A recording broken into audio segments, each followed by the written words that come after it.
Party Favors. They are little Pokemon cards that are going to be included in his very own little booster pack. And then for his Theos and his Theas, I did put them in this little acrylic case that we own. So yeah, I'm going to show you guys how to put them together in case you are designing your own Pokemon cards. It is very simple, and I will have all of the supplies that I use listed on my Amazon storefront, except for these acrylic cases because my partner got them at a garage sale. But if I find anything similar, I will also link it. Okay, so all you're gonna do is you're gonna go into elements and then go into frames. Just select a regular squared one. You're gonna click on your frame, go to position, arrange, and right here in the sizing, this is the sizing that you want to use. You want to make sure that this is unlocked, and you're gonna do 2.5 in width and 3.45 in height. Now, by now, you should have already designed your image and then re-upload it into Canva.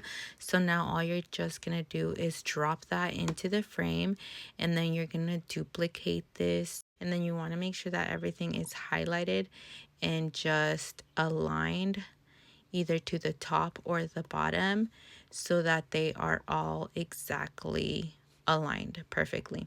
Once that's all done, I am going to go ahead and group it all and make sure that now it's aligned to exactly that. Do you guys see that? The center. Now you're going to go ahead and duplicate this page. You are going to ungroup it, and now what you're going to do is delete every single one of your images. Now you're going to take the back of your Pokemon card, which if you guys know an easier way to do this, by all means do it, or let me know in the comments. And you are going to duplicate that and drop it into every single frame.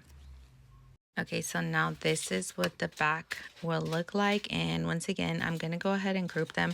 I don't need to line it up because that's why we duplicated it. If you can see, the center in the middle is already aligned perfectly. Now I'm going to go ahead and hit share and download both of these images. And that's going to be images 3 and 4. I download as a PNG, but I upscale the size a little bit because sometimes they come out blurry. So now here is the front side, and this is going to be the back side. This is the paper that I will be using, the double-sided glossy photo paper in the 69-pound because I want something thick. So even though it's double-sided glossy, it's kind of hard to see, but this is completely smooth, and this backside has a little bit of texture. So my printer pulls the image just like this, and it prints on this side. Oh my god.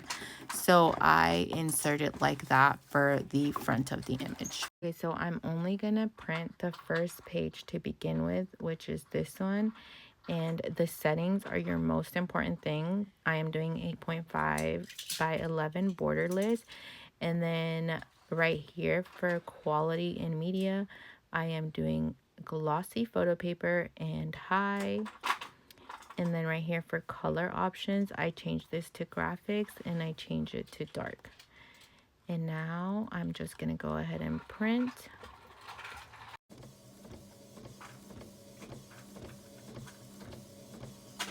Okay, so here it is all printed. So now all I'm going to do is take it. Remember, I printed out like this.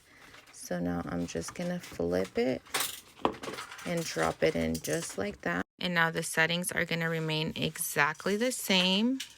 And now we're only doing the back side, remember that. And then I'm going to go ahead and print.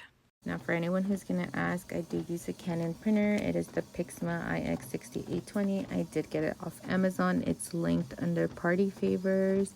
I truly love this printer. I use a generic ink because yes, it is cartridge, but the ink is very inexpensive. I always recommend that as soon as you see it printing out, you check if it's your first time that it's facing the correct direction, because if it's not, you could just cancel your print and you don't waste ink. The red is supposed to be facing up, same thing as your card. Now for the holographic, I did get this as well off of Amazon. Like I said, I have some link. They have different options like this one right here, the stars one, which is the one that I will be using today. So this is a self-adhesive sheet, so basically like a giant sticker. Okay, so here is the front and here is the back Sometimes there is a little bit of a difference, but for the most part, it's fairly okay. If there's any white that I can see, I just trim that off. Okay, so now pretty much the best way to do this is to line it up to the best of your ability. And what I like to do is I like to cut a little corner and then push it all out with a ruler. Okay, so like I mentioned, I have it lined up to the best that I can. And now I'm just going to lift one tiny corner like that and then cut this off. And now I'm gonna put that down.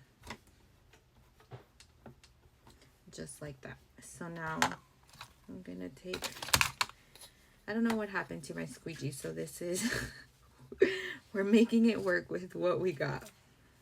And then all I'm gonna do is lift this, pull back, and then slowly applying pressure, applying pressure, making sure there's no air bubbles.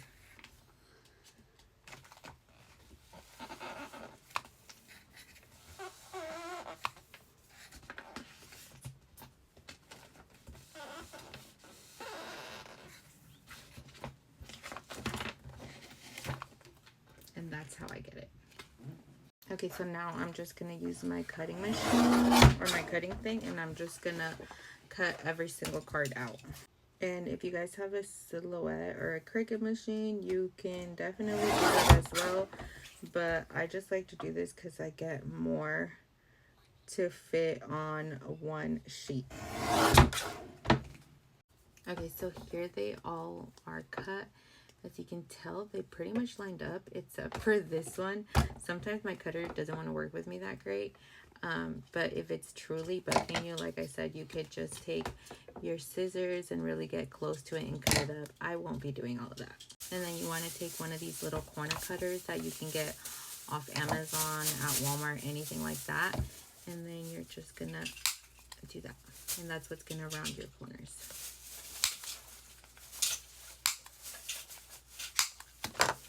And there you have it, your very own Pokemon card. And they should line up to the exact same size as a Pokemon card.